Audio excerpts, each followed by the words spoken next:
es la mitosis? La mitosis es el proceso donde de manera asexual una célula madre duplica su carga genética, dando lugar a dos células hijas idénticas. Ahora hablaremos del cromosoma, que son cuerpos filamentosos o en forma de bastón que en el núcleo de las células contienen las unidades hereditarias, los genes.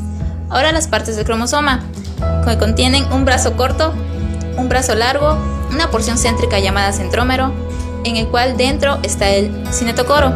El conjunto de ambos brazos son las cromátidas.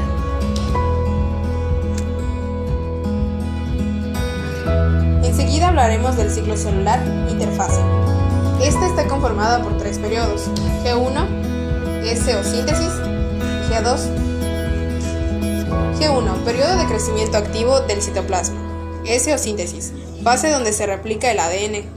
G2, en ella se sintetiza el material citoplasmático necesario para la división celular. Seguidamente hablaremos de la mitosis, formada por 4 fases: profase, metafase, anafase y telofase. La profase corresponde a la primera etapa en el proceso de desarrollo sexual. La profase comienza con la condensación de los filamentos de cromatina, lo que da lugar a los cromosomas, los cuales aparecen como una masa apelotonada dentro del núcleo. Cuando los cromosomas se contraen, subsecuentemente los cromómeros se superponen y ya no es posible diferenciarlos entre sí. Cada mitad del cromosoma doble se llama cromátide. Los dos cromátides quedan unidos al centrómero, que permite único hasta la metafase. Al comienzo de la profase, el centriolo se divide en dos centriolos hijos, cada uno de los cuales emigra a extremos opuestos de la célula. Desde cada centriolo se proyectan unos filamentos dispuestos en rayos, llamados áster. Entre estos filamentos y los centriolos se forman un huso. En el tiempo en que se separaron los centriolos, se formó el huso, se contrajeron los cromosomas del núcleo, de modo que quedaron más cortos y gruesos.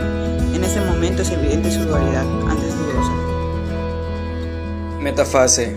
Una vez condensados los cromosomas, no solo resultan más cortos, sino más teñidos, con aspecto de bastoncitos.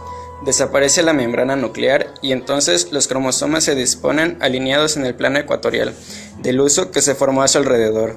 Esto señala el fin de la profase. El corto periodo en que los cromosomas están en el plano ecuatorial constituye la metafase. En este momento se divide el centrómero y los dos cromátides se separan por completo en dos cromosomas hijos. La división de los centrómeros ocurre simultáneamente en todos los cromosomas, bajo la dirección de un mecanismo aún desconocido.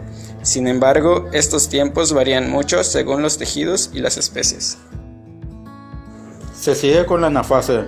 Los cromosomas se separan y cada grupo de cromosomas hijos se dirige a un polo. Los acontecimientos que ocurren desde que los cromosomas comienzan a separarse hasta que alcanzan los polos constituye la anafase, que dura de 3 a 15 minutos. Se desconoce el mecanismo por virtud del cual los cromosomas se dirigen a los polos. Una teoría postula que las fibras del huso se contraen en presencia de ATP y empujan los cromosomas hacia los polos.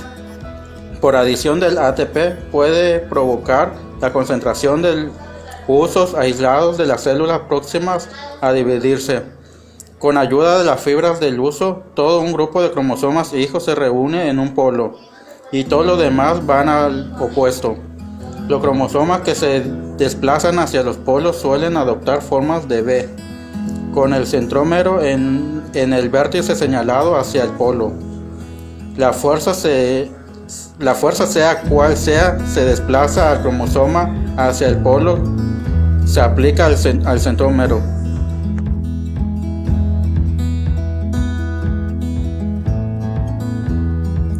Llegados los cromosomas a los polos, comienza la telofase, de duración aproximadamente igual a la profase. Los cromosomas se alargan y vuelven a la posición de reposo solo con filamentos de cromatina y gránulos visibles, además de la formación de membrana alrededor de los núcleos hijos. Esto termina la división nuclear, también llamada cariocinesis, a la que sigue la división del cuerpo de la célula, citocinesis. En las células del reino animal, la división se acompaña de un surco que rodea la superficie de la célula en el plano ecuatorial. El surco se hace gradualmente más profundo hasta que el citoplasma se separa en dos mitades, lo que forma dos células hijas, cada una con un núcleo. Así concluye las etapas de la mitosis para luego volver a dar inicio.